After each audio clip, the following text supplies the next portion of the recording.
afternoon mga kawangis. Katatapos ko lang ng work at nandito tayo, pauwi na tayo. May dadaanan tayo dito mga kawangis. Dito mismo sa harap ng station. Every year namumulaklak yung Kawazu Sakura mga kawangis. Kaya dadaan tayo ngayon. Antabayanan nyo mga kawangis. Itong Kawazu Sakura na ito mga kawangis, every March lang talaga siya namumulaklak. Nauuna talaga siya sa pangkaraniwang cherry blossom. Mas nauuna to. Kahit saan nauuna talagang Kawazu Sakura. Tapos lilimang puno lang to mga kawangis. Super ganda. Every year, kasi parang tumatanda na yung puno niya. Every year, gumaganda yung kanyang ang tagal ko na nag-work dito, malapit dito sa na to. Ang tagal na tong dito mga kawangis, itong Kawazu Sakura na to. Every year, parang lalo siyang nagda-dark ang color niya. Siguro kasi nga yung puno niya is tumatanda na. Lilimang puno lang to mga kawangis, pero pag lalapitan mo siya, siya yung talagang maano yung kanyang ngayon, yung kanyang bulaklak ngayon, super malago siya. Ay inulan nga lang siya kagabi, kasi umulan kagabi ng yelo, kaya siguro medyo nahulog ng konti yung mga ibang petals niya. Pero hanggang ngayong week lang ito ngayon mga kawangis, dahil sa Friday uulan na naman.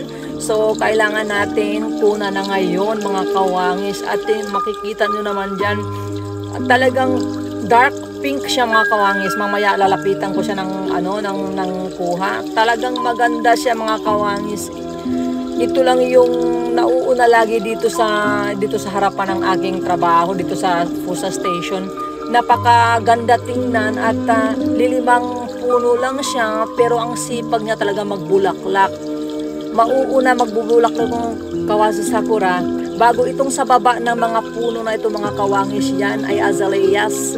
Pagkatapos mamumulaklak yung mamumulaklak naman din sa May itong azalea, itong sa baba ng puno na ito. Ang ganda-ganda kasi super ngayon, dark pink ngayon ang kanyang bulaklak. Nung last year hindi naman ganun ka-pink na pink. Ngayon kasi talagang dark pink siya mga kawangis. Ang ganda na tingnan. Dati medyo light pink lang siya Ngayon ang ganda niya. Matutuwa ka sa kanya. Tapos yung combination sa baba is kulay green. May mga dahon na kulay green dyan na azalea. Ang ganda niya. Ito yung Fusa Station sa harapan mga kawangis. O dyan. Dito lang ako nag-work kasi kaya binabantayan ko yan pag namumulaklak na kinukukunan ko talaga. Every year ako kumukuha dito ng mga picture dahil super ganda naman kasi talaga At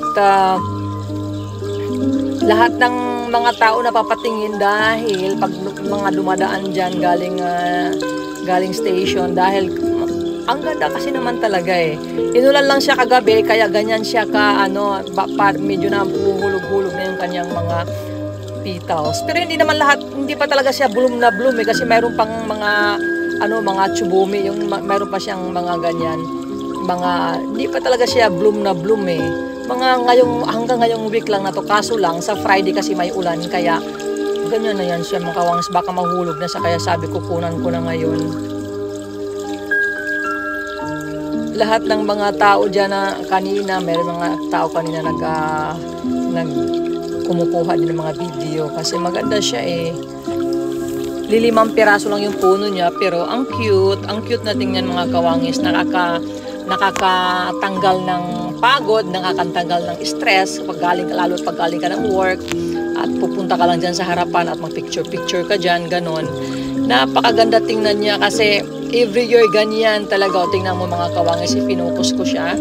Talagang ang kulay niya is dark pink ngayon. Ewan ko lang next year kung ganun pa din siya Kasi dati parang light pink lang talaga siya Ngayon medyo nagda-dark siya Habang tumatagal nagda-dark kasi siguro habang tumatagal yung puno niya is tingnan mo ang ganda mga kawangis, di ba?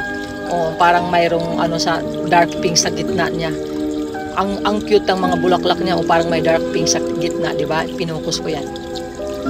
Kasi malaki na talaga yung puno niya. Makikita naman yung puno niya talagang pag tumatanda na kasi ang puno, lalong gumaganda ang bulaklak ng isang Kawazu Sakura or cherry blossom. lalong tumatanda, lalong gumaganda. Parang gano'n. Ang ganda ng mga flowers niya, mga kawangis eh. Nakaka-amaze, nakakatanggal ang stress. Yan, mga kawangis. Hindi naman ganito ka-dark. Yung super dark pink siya. O, tingnan yung mga kawangis. Galing pa ako ng work, mga kawangis. Dumaan lang tayo dito para makunan ko itong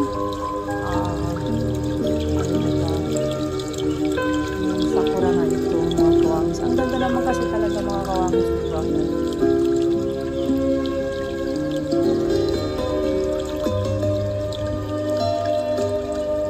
Lilimang puno siya pero talagang hitik sa bulaklak. Grabe, oh.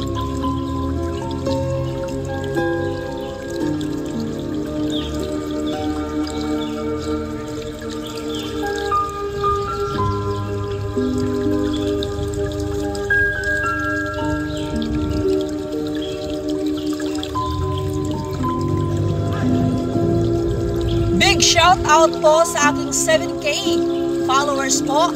Marami pong salamat at hindi ko po akalain hanggang umabot ako sa ganito kadami po dahil po sa inyong suporta. 7K na po tayo. Marami pong salamat sa lahat ng sumuporta po sa akin. To my new followers, old followers, marami pong salamat sa inyong lahat. Comment down below po kung nagustuhan niyo itong video na ito para po malaman po natin kung saan po nakarating itong video na ito. God bless us all. Happy Wednesday, everyone. See you on my next vlog. Bye.